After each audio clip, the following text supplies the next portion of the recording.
What's up, everybody? Welcome back to the Live with Brandon Blakeney podcast. Of course, I'm your host, Brandon Blakeney, aka Brandon Lee TV. Back at it again, my friends, with another banger. So kick back, relax, and come take a ride with me. You are now locked into the Live with Brandon Blakeney podcast. Here is your host, Brandon Blakeney.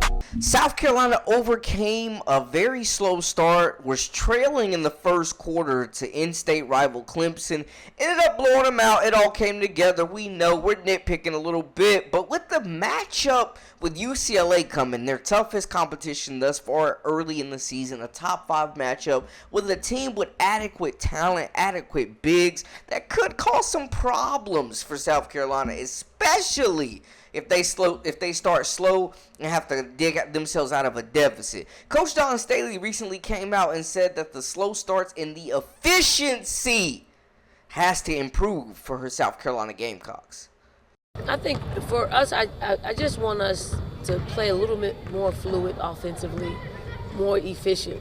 You know, we don't take very good shots, and our shooting percentage reflects that.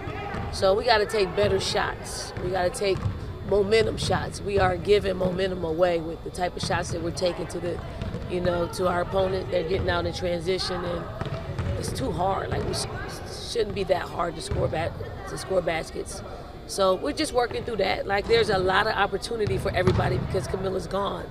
The opportunities that she had, they're just wide open now, and everybody feels like they want them all. But it's learning. Like, it's cool. Like, I don't like it, but I like the process of learning and growing and figuring it out, and then have our players look a lot better than they're looking individually and then collectively as a team. Don, how easy is it to do that? You say take better shots. Is it a matter of, hey, I want you to pass 3 times before you shoot, or just, if you're open, shoot it? But how do you kind of differentiate? I mean, for us, a good shot is in rhythm. That's 1.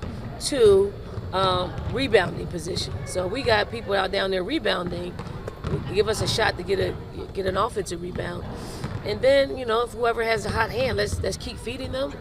But if you're open 2 times down, they're not guarding you. Like, you're gonna be open for the entire possession. So let it run a little bit, and if it comes back, lock, load, and shoot that down. Now, they beat Clemson by 32. In any normal circumstances, we're not really dissecting this too much, but the slow starts, the poor shooting from 3 is a cause for concern, especially if you're having those slow starts against a team like UCLA. Now, Clemson doesn't have the firepower, doesn't have the depth, doesn't have the team to even compete with South Carolina. But if they have a slow start and go down to UCLA, there's no guarantees that this team comes back. Now, we know Ashlyn Watkins is coming off her best game. She had her first double-double. Chloe Kitts has been sensational so far to start the season, other than their last game. She's averaging a double-double, and she will be counted upon. But also, they're going to need Miriam Dowda to make some shots. I still believe that she is the true X factor for this squad. On top of that, you're going to need Ashlyn Watkins to continue to be Ashlyn Watkins that we saw in that last game. You're going to need Joyce Edwards to get touches and to be efficient. And she's impressed, honestly. In the first few games of her college career, she has impressed. She has lived up to the billing. She's efficient.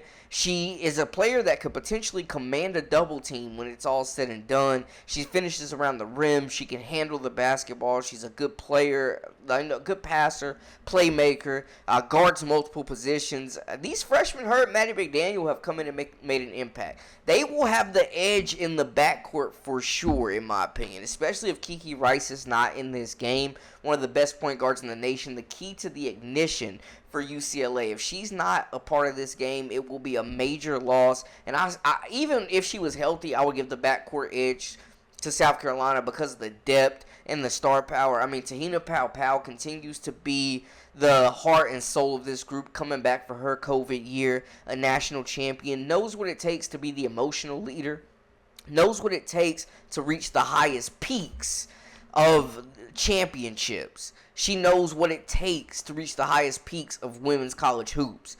So you bring back her, Raven Johnson, the glue player, who's had some ups and downs, but she's remained a consistent lockdown defender. She's rebounding at an all-time high. You got Malaysia Fulwiley, one of probably the best guard coming off the bench in the country, a true spark plug. Tessa Johnson is back. We finally see the Gamecocks at 100%, and they're catching UCLA when they are not.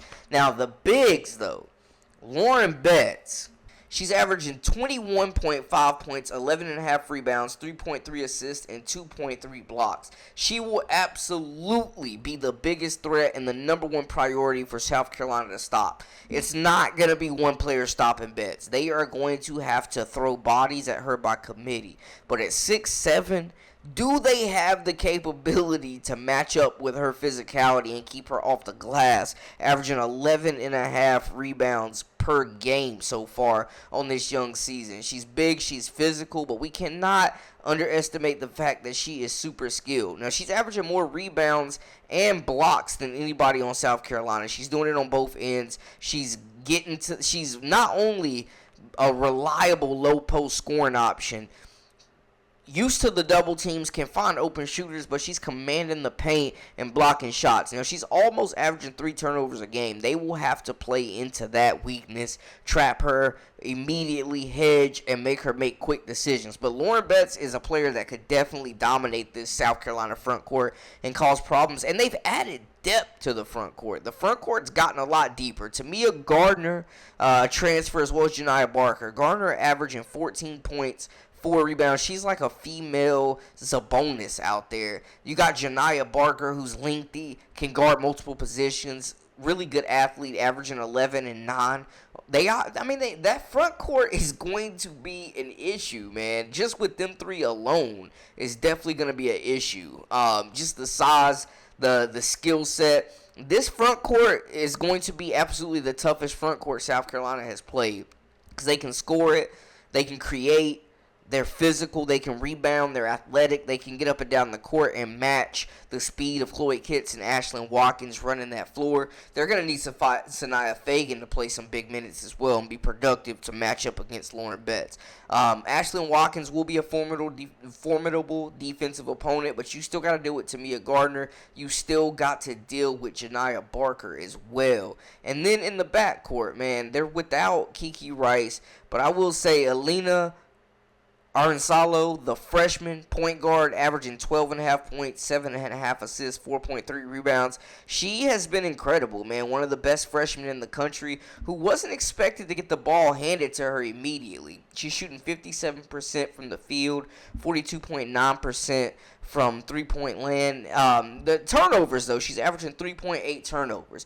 Now, when you look at that number, man, with the hands, the defensive prowess of Raven Johnson as well as Malaysia Fulwiley, you're going to need them to pick some pockets. You're definitely going to need them to pressure the basketball. London Jones is back for this team. A good shooter, also a secondary ball handler. And then you got also Gabriela Jaquez, who is experienced, has been with this program for multiple years. Versatile guard, can shoot it, can get to the basket, 6 foot, great size.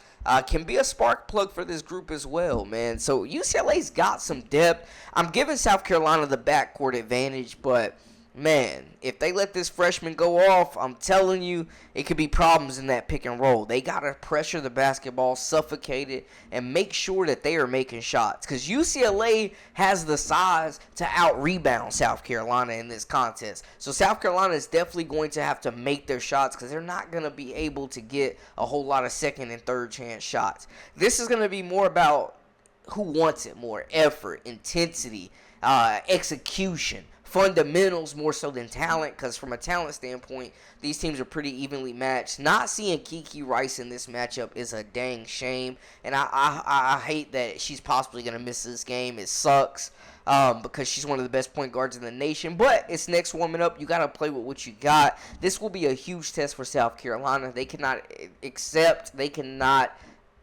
just even put themselves in a situation to dig themselves out of a hole. They've got to come and, like Don said, throw the first punch. They got to punch first, get out, run the fast break, get out in transition, cause turnovers and pressure these guards, make them uncomfortable, suffocate them. But UCLA is a major test. I would not be surprised to see this team in the Final Four. They've done great in the transfer portal.